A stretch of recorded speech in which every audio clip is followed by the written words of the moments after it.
സംസ്ഥാനത്ത് ലഹരി ഉപയോഗവും അക്രമങ്ങളും വർദ്ധിക്കുന്നതായി കണക്കുകൾ. കേരളത്തിലെ ക്രമസമാധാന പാലനവും ലഹരി വേട്ടയും പ്രഹസനം മാത്രമാണെന്ന് വ്യക്തമാക്കുന്നതാണ് പുറത്തുവരുന്ന റിപ്പോർട്ടുകൾ. കേരളത്തിൽ കൗമാരക്കാർ ലഹരി മാഫിയയുടെ പിടിയിലാണെന്ന് പ്രധാനമന്ത്രിക്ക് പോലും പറയേണ്ടി വന്നത് ഈ സാഹചര്യത്തിലാണ്. आज केरला में वर्कला और नेडुमंगल जैसी जगहों में ड्रग्स का खुला कारोबार फैल रहा है। ड्रग्स माफियाओं को संरक्षण मिल रहा है। केरला के युवाओं का भविष्य खत्म किया जा रहा है. പ്രധാനമന്ത്രി നരേന്ദ്രമോദി തിരുവനന്തപുരം ജില്ലയിലെ വർക്കലയും നെടുമങ്ങാടും ഉൾപ്പെടെ പല പ്രദേശങ്ങളും മയക്കുമരുന്ന് മാഫിയയുടെ പിടിയിലാണെന്ന് പറയുന്ന വാക്കുകളാണിത്. ഇത് ജില്ലയിലെ എക്സൈസ് വകുപ്പിന്റെ കാര്യക്ഷമതയെ പോലും ഇതിനോടകം ചോദ്യം ചെയ്തു കഴിഞ്ഞു.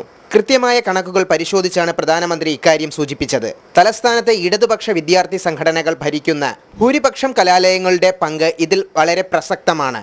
ഒരു മാസം ഏകദേശം 40 മുതൽ 50-ലേറെ കേസുകൾ പുറത്തു വരുമ്പോൾ ഏതാണ്ട് ഇതേ കണക്കിലേറെ കേസുകൾ പുറത്തു വരുന്നതുമില്ല.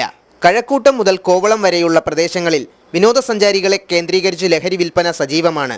സമയപരിധി കഴിഞ്ഞും തലസ്ഥാന നഗരിയിൽ ബാറുകൾ, അനധികൃത പാർട്ടി ഹാളുകൾ തുടങ്ങിയവ പ്രവർത്തിക്കുന്നത് കുറ്റകൃത്യങ്ങൾ വർദ്ധിക്കുന്നതിന് വഴിയൊരുക്കുന്നു. ശനിയാഴ്ച കഴക്കൂട്ടത്തെ ബാറിലുണ്ടായ കത്തിക്കുത്തു കേസാണ് ഏറ്റവും അവസാനത്തെ സംഭവം. നെടുമങ്ങാട് ബസ് സ്റ്റാൻഡ് കേന്ദ്രീകരിച്ച് ലഹരി വിൽപ്പന നടത്തുന്നവർ കൗമാരക്കാരെ ലക്ഷ്യമിടുമ്പോൾ അഞ്ചുതെങ്ങ്, കോവളം, വർക്കല തുടങ്ങിയ മേഖലകളിൽ വിദേശ വിനോദസഞ്ചാരികളെ ഉൾപ്പെടെയുള്ളവരെയാണ് ഇവർ ലക്ഷ്യമിടുന്നത്. കഴിഞ്ഞ ഡിസംബറിൽ കടയ്ക്കാവൂർ കവലയൂരിൽ നിന്നും പോലീസ് പിടികൂടിയ സംഘം വളർത്തുനായകളെ കാവലാക്കി MDMA, കഞ്ചാവ് ഉൾപ്പെടെയുള്ള ഒട്ടനവധി ലഹരി ഉൽപ്പന്നങ്ങൾ വിൽപ്പന നടത്തിയിരുന്നു. സ്കൂൾ വിദ്യാർത്ഥികൾ ഉൾപ്പെടെയുള്ളവരെ ലക്ഷ്യമാക്കി പ്രവർത്തിക്കുന്ന ലഹരി കേന്ദ്രങ്ങൾക്ക് ആര് പൂട്ട് തയ്യാറാക്കും എന്ന ചോദ്യം മാത്രം ബാക്കിയാണ്. ജനം, തിരുവനന്തപുരം.